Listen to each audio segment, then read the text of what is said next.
வார்த்தை தேவையில்லை வாழும் காலம் வரை பார்வை பார்வை மொழி பேசவே நேற்று தேவையில்லை நாளை தேவையில்லை இன்று இந்த நொடி போதுமே வேறென்று வித என்று தூவும் மழை என்ற இதய தோட்டம் பூ பூக்கிறே வாலின்றி போரின்றி வலிக்கின்ற.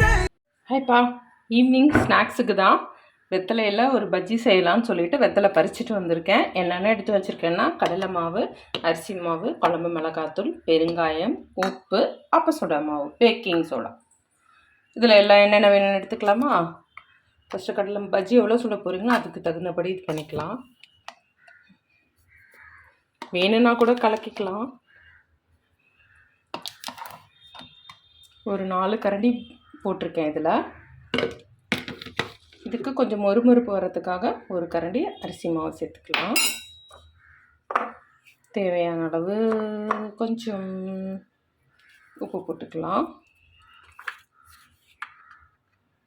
சும்மா ஒரு 1/4 ஸ்பூன் அப்ப சோடா மாவு, கொஞ்சம் பெருங்காயம், வெத்தலை அலசி எடுத்து வச்சுருக்கேன், கொஞ்சமாக மிளகாத்தூள். ரெடிமேடு மிக்ஸை விட வீட்டில் நம்மளே செய்கிறது ரொம்ப டேஸ்ட்டாக நல்லாயிருக்கும்.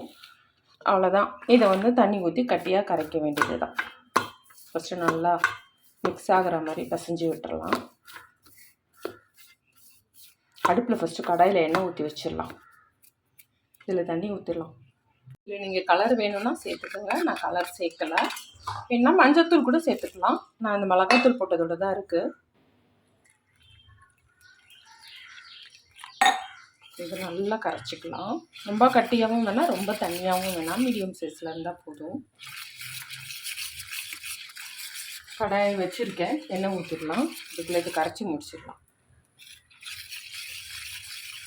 நல்லா கட்டி இல்லாமல் இது பண்ணிக்கலாம். கட்டி இல்லாமல் நல்லா சில்கியாச்சு. இது ஓரமாக இருக்கட்டும். எண்ணெய் காஞ்சிருச்சு. வெத்தலையை அலசி வச்சுருக்கோம். எடுத்துகிட்டு பரட்டிட்டு அப்படியே நீளமாக போட போகிறதில்ல.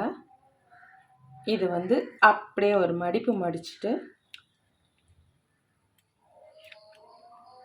இது செய்யும்போது பஜ்ஜி மாதிரியும் இல்லாமல் அது ஒரு ரொம்ப நல்லா டேஸ்ட்டாக நல்லா இருந்தது. இது சைஸுக்கு தகுந்தபடி நான் 4 மடிப்பாக மடிச்சிட்டேன். இப்போ எண்ணெயில் போட்டுக்கலாம்.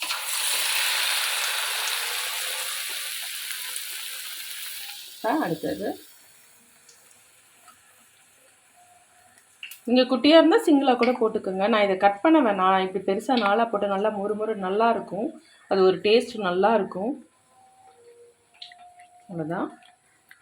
நல்லா புரட்டிட்டு எடுத்து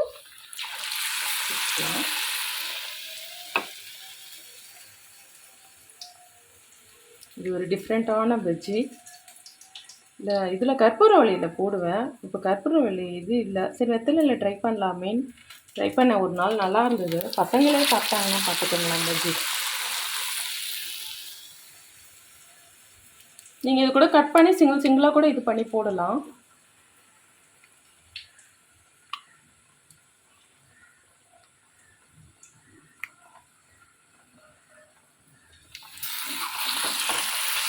இப்போ போட்டதை புரட்டி விட்டுடலாம்.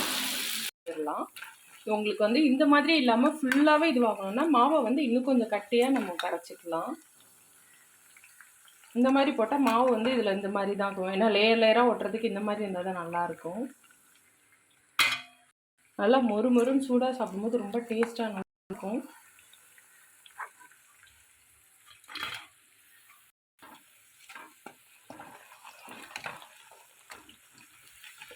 எடுத்துடலாம்.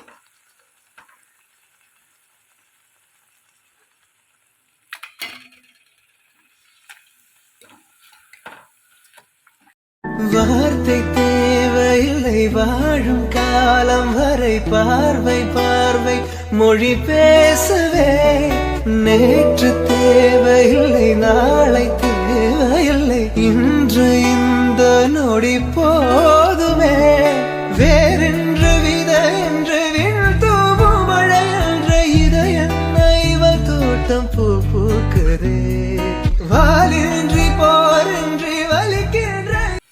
அடுத்தடுத்த ஈடு போட்டுக்கிட்டு இருக்கேன். கடகடன் காலி ஆகிக்கிட்டு இருக்கு. நீங்களும் கண்டிப்பாக இந்த மாதிரி வெத்தலை பஜ்ஜி ட்ரை பண்ணுங்கள். எல்லாமே ஓம வழியாக தான், கற்பூர வழியே ட்ரை பண்ணுவோம். வெத்தலையும் ட்ரை பண்ணி பாருங்கள், ரொம்ப டேஸ்ட்டாக நல்லா இருக்குது. இவ்வளோண்டு இருக்குது. ஒரு ஆனியன் கட் பண்ணி போட்டு வச்சுருக்கேன், அதில் ஒரு 4 பஜ்ஜி சுட்டுறலாம்.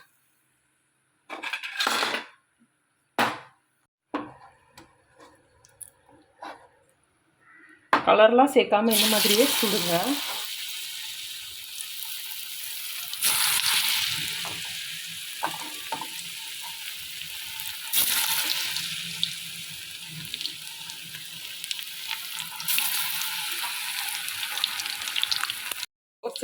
ஒரு இலை எடுத்து நல்லா அலசிட்டு அதில் ஒரு பஜ்ஜி போட்டு